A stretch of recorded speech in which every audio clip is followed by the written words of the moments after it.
Good morning, friends. Welcome to Dream Big Today. My name is Debbie, and this is Saturday, August the 17th.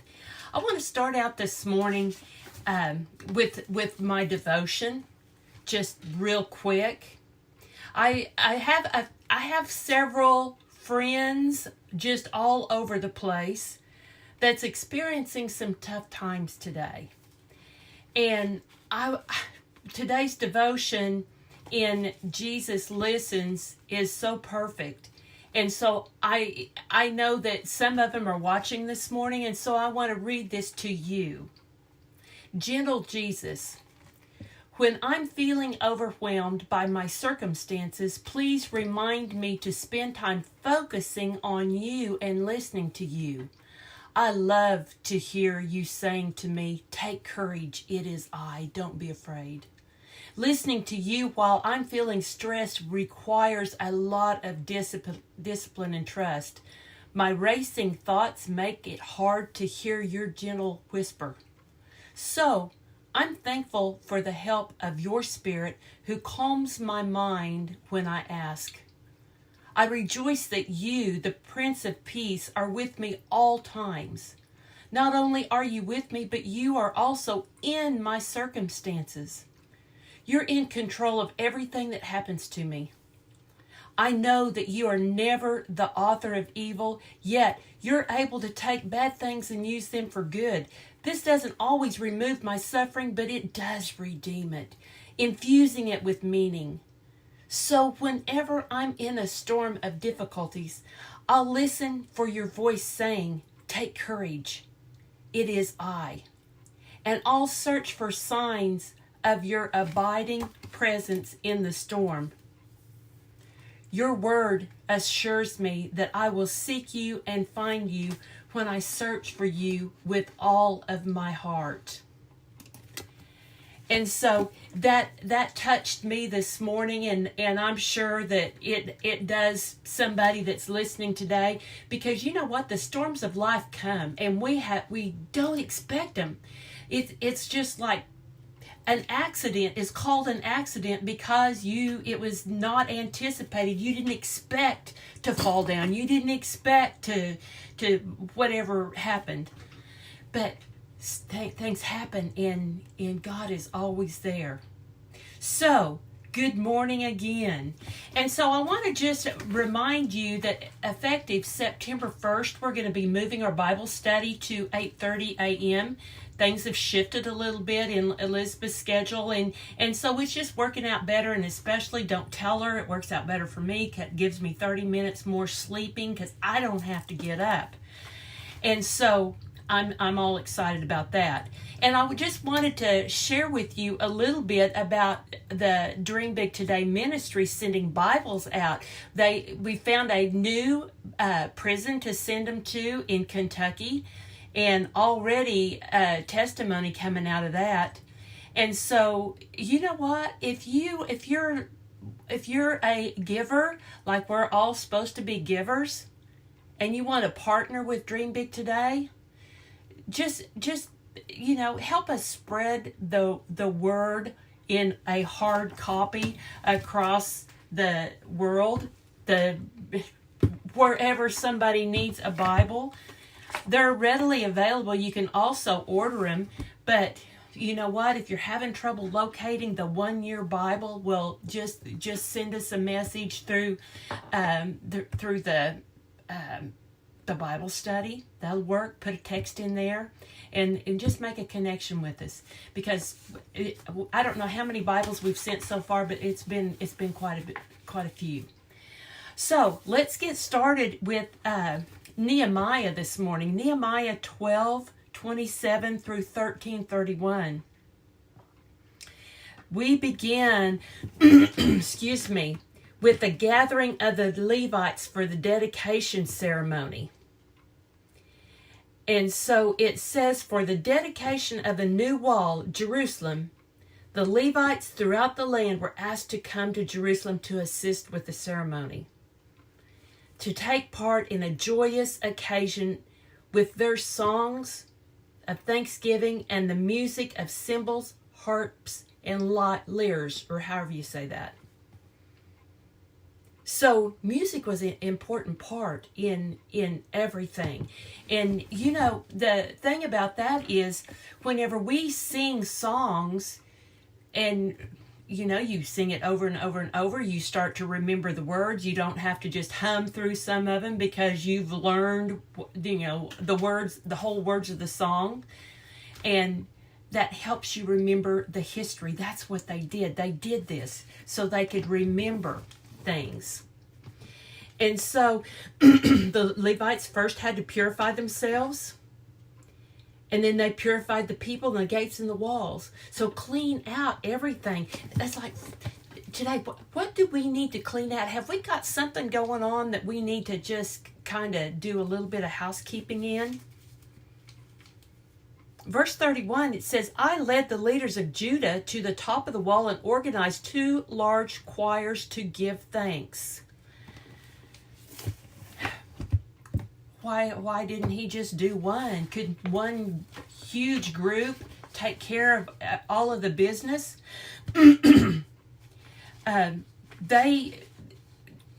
just wanted to just flood it with praise and thanksgiving and sing.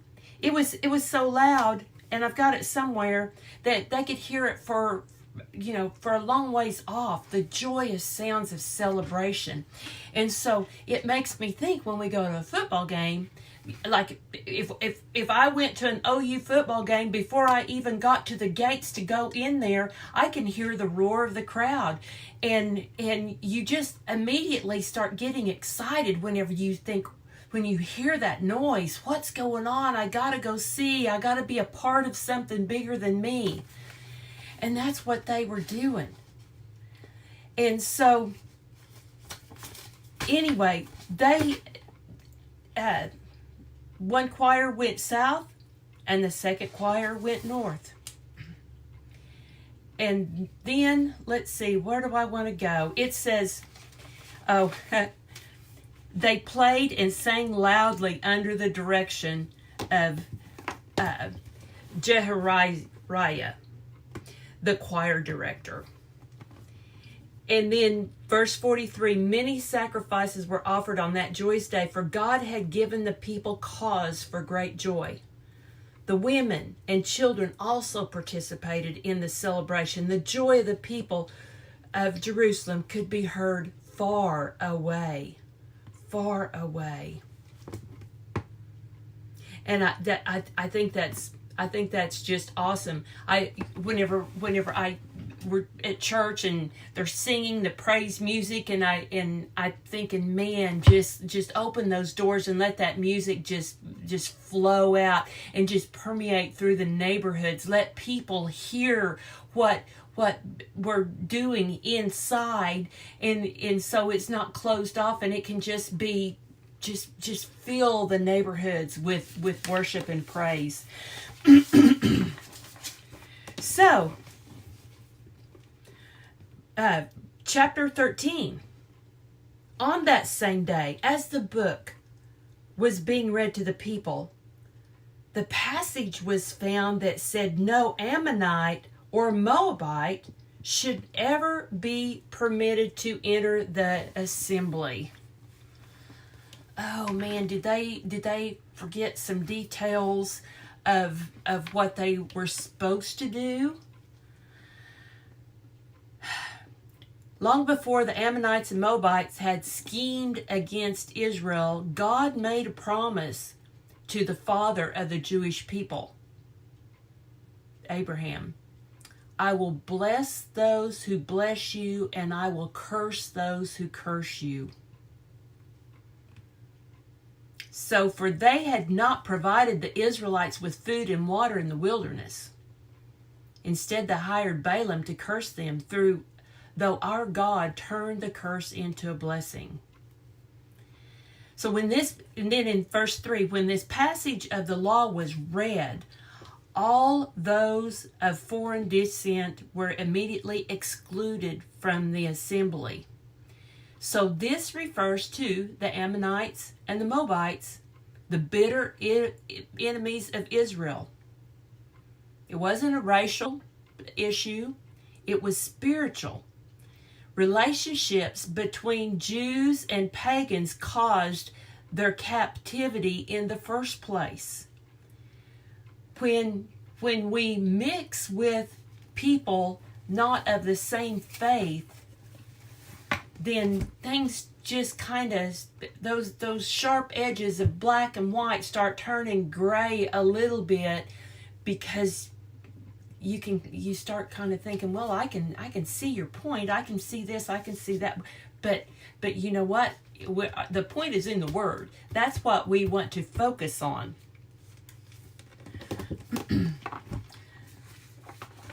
So I was listening to a pastor talking about this part, and one of the things he said was really good. When you focus on what you have, you gain what you think you lack. When you focus what you don't have, you lose what you actually have. So these people had been focusing on the wrong things. They just pushed it aside. And so let me move on.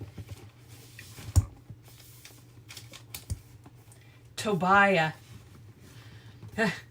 So in verse 4, before this happened, Eliashib, the priest, who had been appointed supervisor of the temple and who was a relative of Tobiah, had converted a large storeroom and placed it at Tobiah's disposal. It had been used for storing the grain offerings and all of that stuff. And then in verse 6 it says, it was not in Jerusalem at that time, for I had returned to King Artaxerxes. I'll work on saying that when we get into Esther. But we go on down, verse 7. When I arrived back in Jerusalem, I learned about Eliashib's evil deed in providing Tobiah with a room in the courtyards of the temple of God. I became upset and threw out all of Tobiah's belongings out of the room. I demanded the rooms be purified, brought back the articles for God's temple, and grain offerings and incense and frankincense. So the purity of the religion had to be maintained at any cost.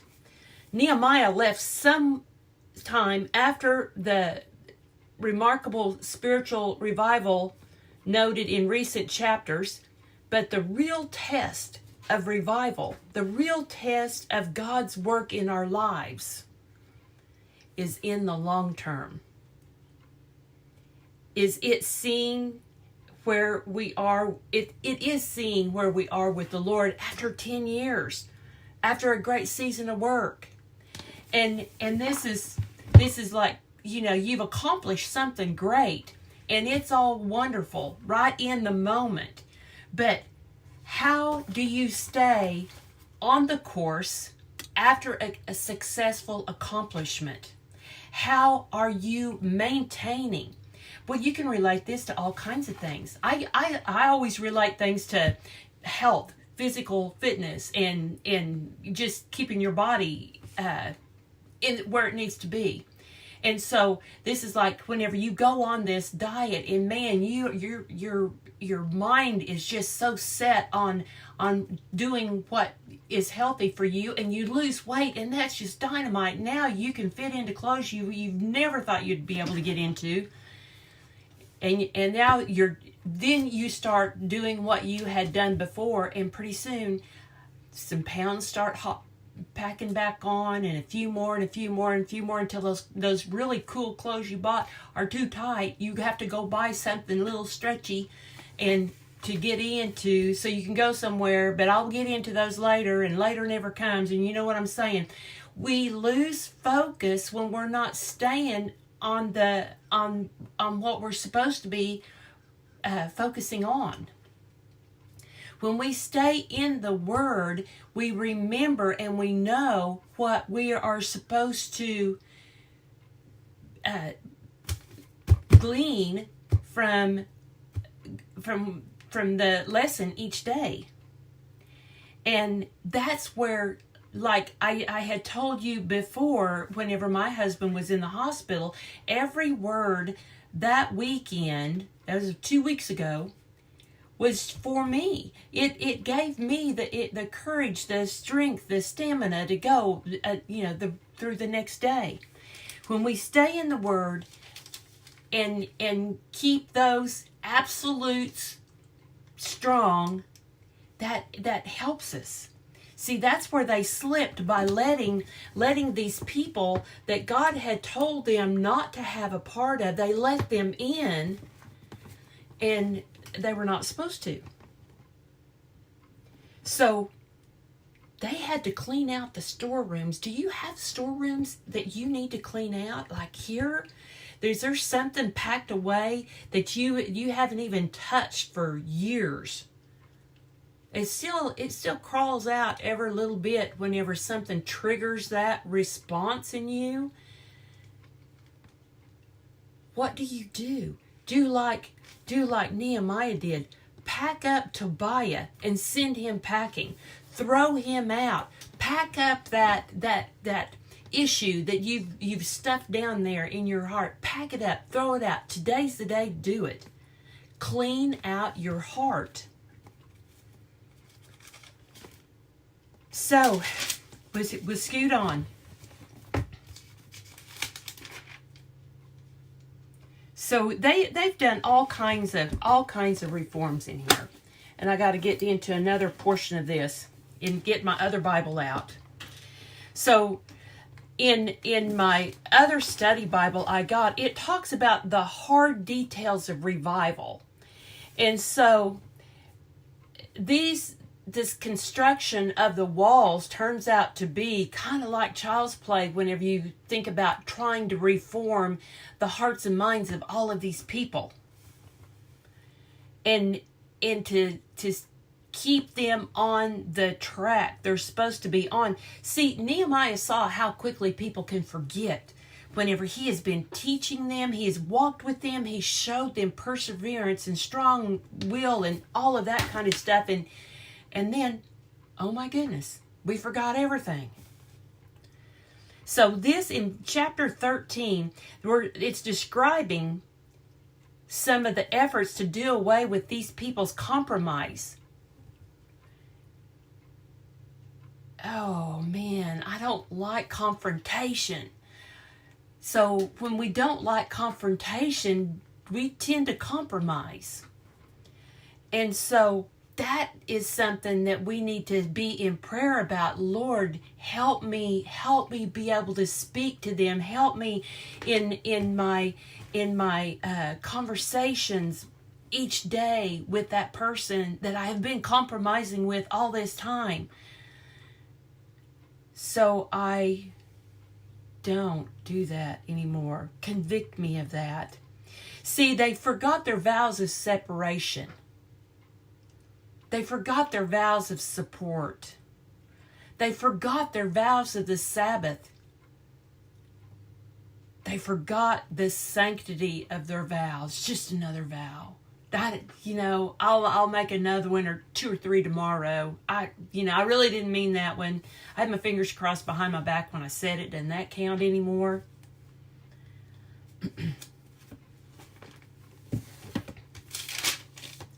So then, as we move along,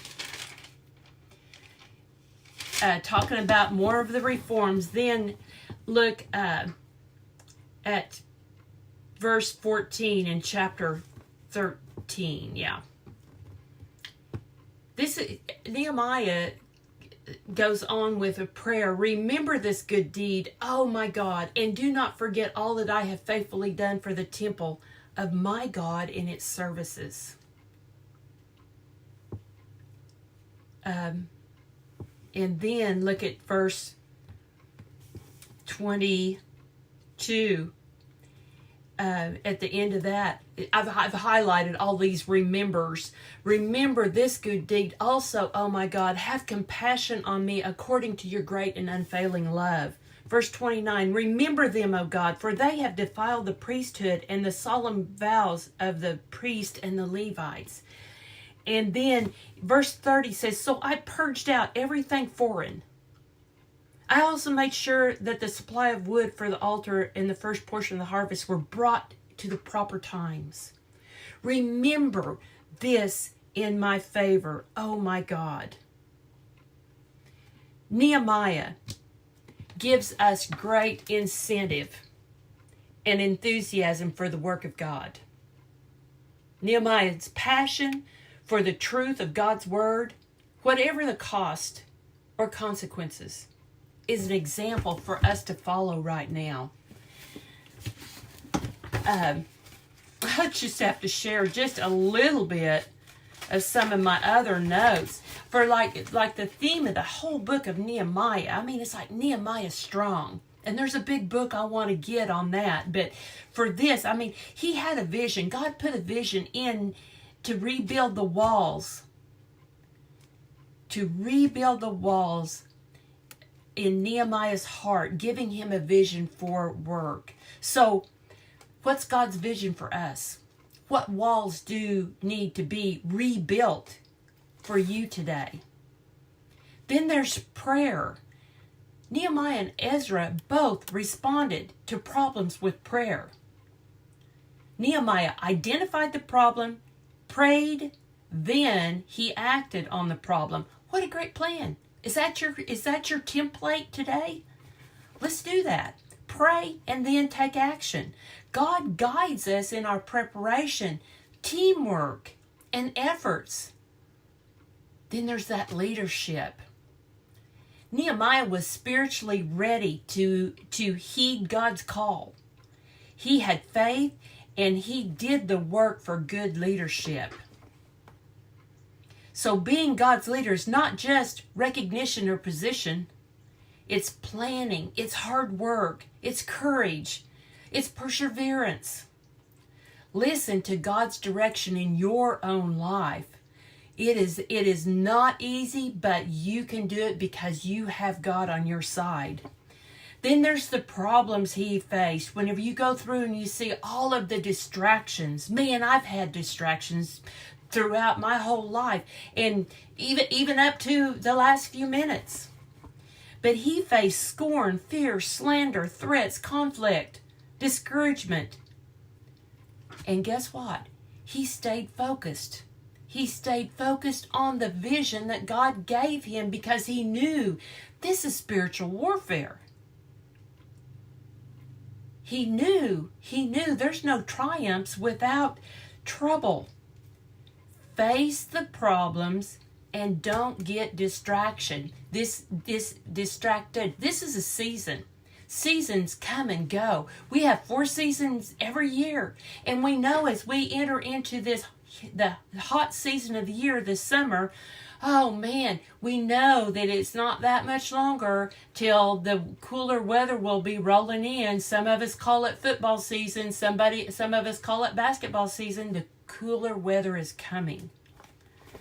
And then finally, the last portion was the repentance and revival.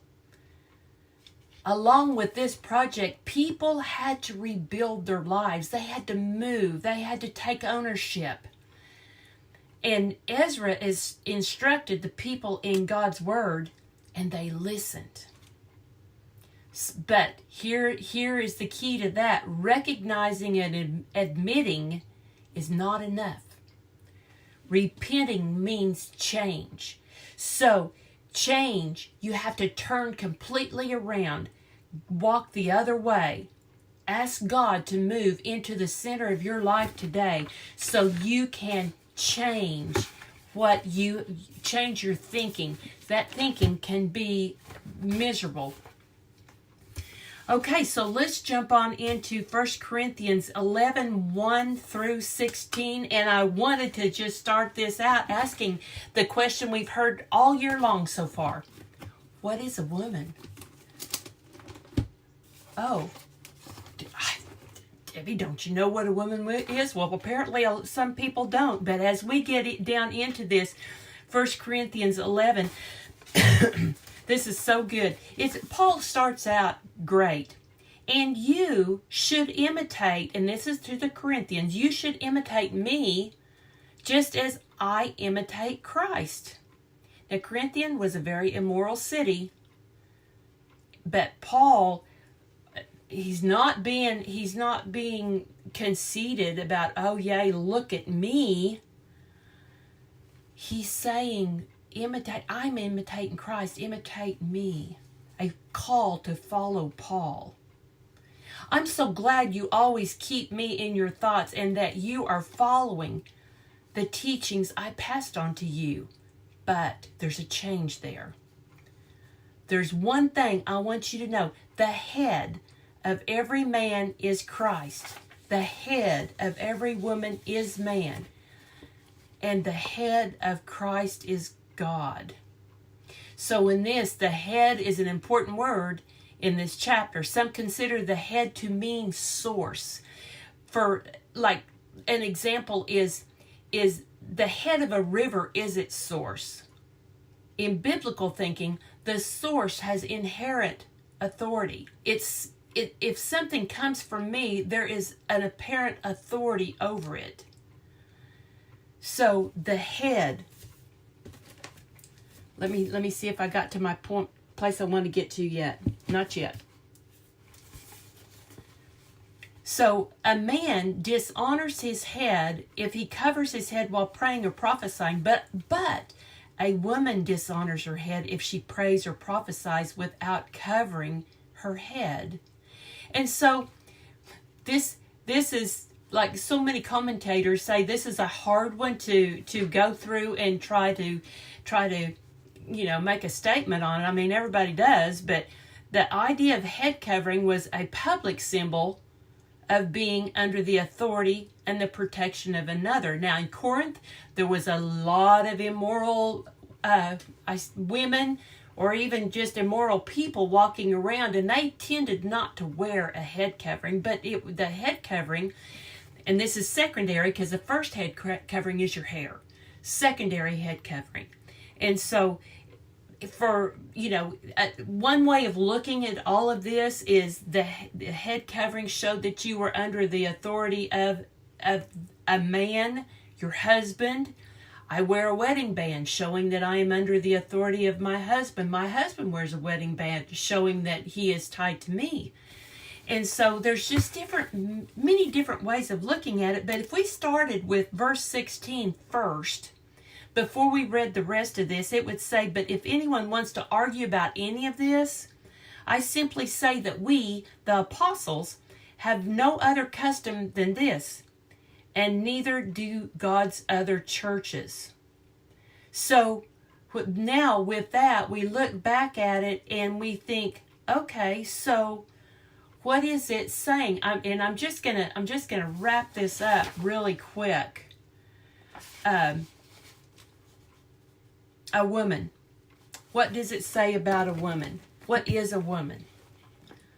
The woman is the glory of man. Simply means that in a woman, a man manifests his delight. The glory of the woman is private, is intimate, and not outward and public. See, we don't want to be a distraction. Does God care what your hair looks like or what you wear? Well, in a sense, no. In a sense, yes. Because what he cares about is you and the perception of you too. Your appearance and how it's perceived by others. God cares about your hair. I mean, think about this. Matthew 10:30 says, even the numbers of your hair, the hairs on your head are numbered. And I used to think, oh wow, that's just pretty cool. But you know what? Think about this. It changes every day. Because every time I brush my hair in the morning, I have hair fall out. I have new hair growing back in. God knows the number of your hair. Folks, think about that. It changes every day across every person in the whole entire world. Luke 21:18 says, not a hair of your head will perish. He's protecting everything. He cares about you, your appearance, the number of hairs on your head, and how you are worshiping, how you are dealing with everything every day. He cares about every bit of it. Let's see. And then let's jump down to verse 11. But among the Lord's people, women are not independent of men, and men are not independent of women. Verse 12. For although the first woman came from man, every other man was born of a woman, and everything comes from God. So, talking about the first people, Adam has no umbilical cord. Eve, that had no umbilical cord, the beginning. This is talking about the past and the present. The first woman came from man. This was the past. He was her source. And then every other man came from a woman. That's the present. And what a gift. The woman becomes a mother. So, if anyone wants to argue about any of these things, I simply say we have no other custom. No other custom. We just know that submission is not superiority. We're all made equal. We are the helpmate of our husbands. That's what we were made for. And he is submitted to God. And we are submitted to him. It's all good. It's all awesome. In the whole kingdom, it is wonderful. Psalms 35 is a great one too. I encourage you to read that. It's an imprecatory Psalms to invoke misfortune on someone. It sounds harsh, but you know what? David is giving that to God. David is not saying, I'm going to do it. He's praying for God to step in. He couldn't understand why he had to flee. His call for justice was sincere. He did not say that he was seeking revenge. He gave it to God. That's what you do today.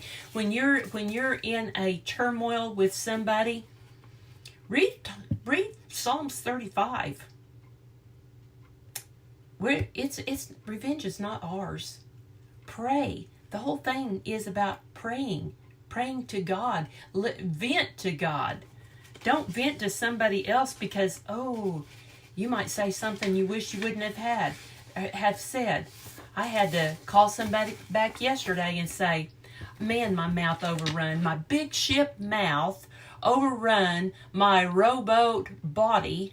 And here we go again. I got to apologize again. That's how I roll. Say it and wished I wouldn't have and repent. So, friends, you have a blessed day. I'm so glad that you joined me this morning, and Lori will be in tomorrow, and I will see you Monday morning. So have a great Saturday. I love y'all.